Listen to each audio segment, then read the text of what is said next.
Most Canadians are familiar with Facebook, iPhones, and apps, but election technology hasn't been keeping up with the times. Internet voting isn't an option in Lethbridge or any other Alberta community in the upcoming civic election, even though many people think it should be. Terry Vote has more.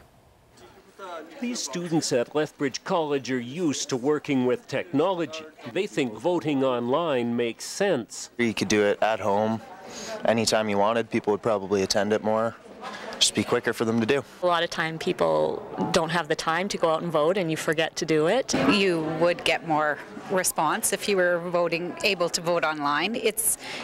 That's the way the world's going, right? Everything's internet access to information. The world does seem to be going that way. Several years ago, Lethbridge city clerks visited Ontario, where they've been using internet voting for some time.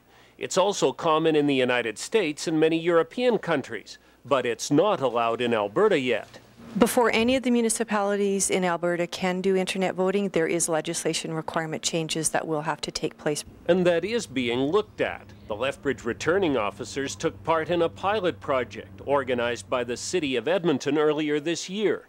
So it was a good learning opportunity for us just to see how well it was going to be received by council, how well it would be received by the residents in Edmonton, and also just all of the issues around security. Election officials point out internet voting doesn't replace the way we conduct elections now. It's just one more way for people to vote, like the advanced polls. Many candidates support it. If a person is elderly and they have mobility issues, things like that, but they have access to the internet, it gives voters another way to express their opinions and go out and vote. The more people we can get involved in voting, the better. And if we're going to try something like internet voting, I think we'd probably get some of the young folks involved. You'd think it would get more younger people voting, but election officials say that's not borne out by the statistics. Those that tend to use it are the baby boomer generation, those that are already voting, but it hasn't resulted in any significant change in the voting patterns where it's been in place. While internet voting may not increase voter turnout, it does provide one more option.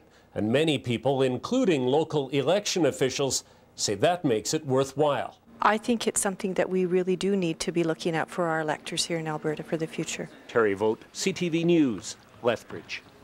The returning officers from Lethbridge and several other municipalities are urging the Municipal Affairs Department to form a committee to look at changing the rules and allowing online voting in the future.